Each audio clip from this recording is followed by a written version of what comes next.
You wake up tomorrow to a headline that doesn't feel real, confirmed. Alien life, not a blurry signal from deep space, not a maybe. A confirmed discovery verified by multiple space agencies announced within the hour on every screen you own. Somewhere out there, something else is alive. What actually happens next?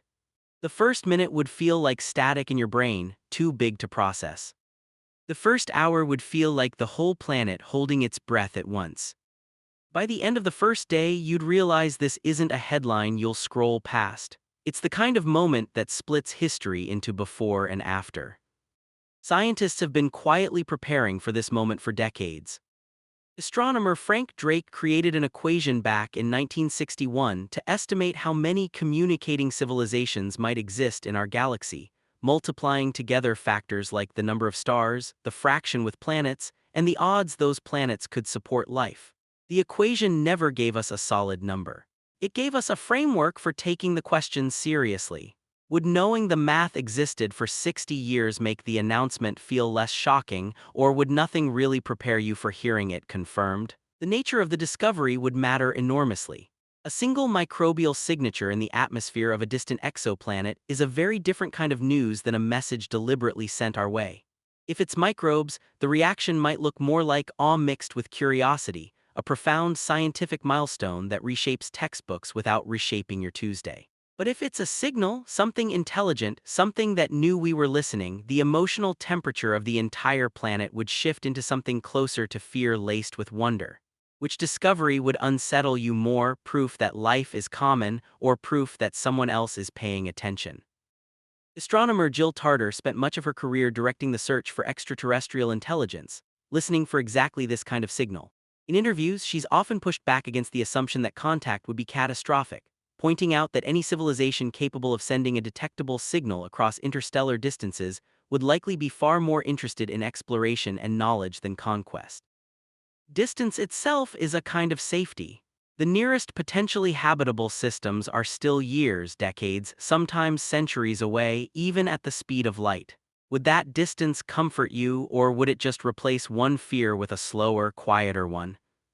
Psychologist Michael Varnum ran a series of studies asking people how they thought humanity would react to confirmed evidence of alien life, comparing predicted reactions to how people actually responded to real historical announcements, like the 1996 claim of a Martian meteorite possibly containing microbial fossils. His research found something people consistently got wrong. We tend to predict the news would cause panic and social breakdown. In reality, historical reactions to similar announcements were far calmer, more curious than chaotic. Would you trust that pattern to hold if the discovery were undeniable instead of debated?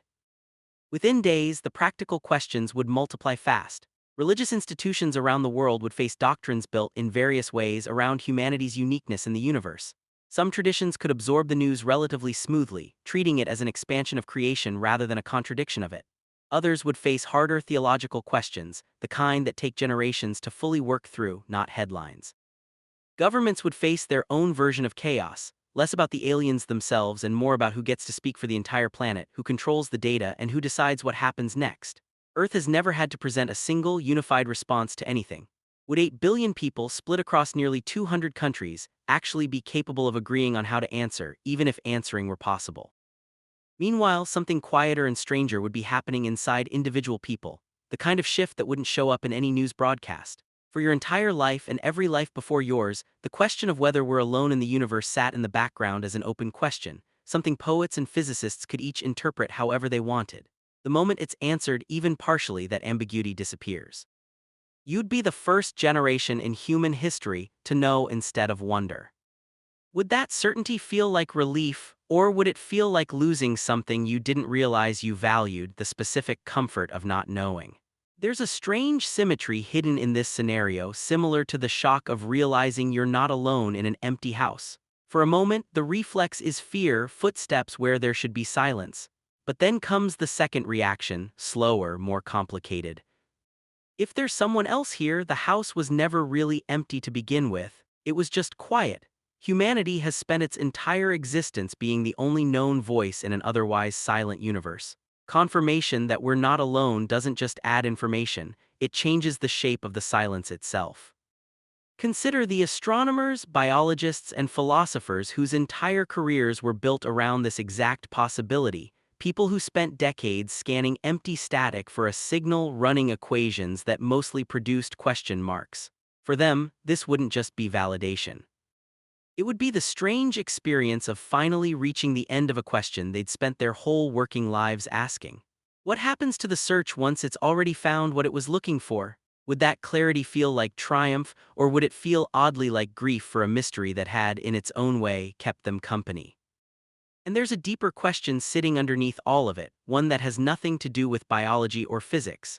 If life exists somewhere else, does that make life feel more precious or less unique? Some people would find the news comforting, evidence that the universe tends toward life rather than against it, that we're part of something larger and less lonely than we assumed.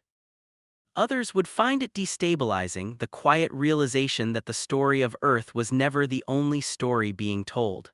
Neither reaction is wrong, they're just two different ways of holding the exact same fact. Maybe the real test of this scenario isn't whether humanity could handle the science, the diplomacy, or the theology, though all three would take generations to fully sort out. The real test is smaller and more personal than that. It's whether the news would change how you looked at your own life the next morning, whether the meals you cook, the people you love, the small, ordinary Tuesday you were planning to have would feel any different once you knew, for certain, that you weren't the only story in the universe telling itself. Life, but maybe the real question was never whether we're alone in the universe. It's whether you were ever really alone in your own life to begin with. You wake up tomorrow to a headline that doesn't feel real. Confirmed, alien.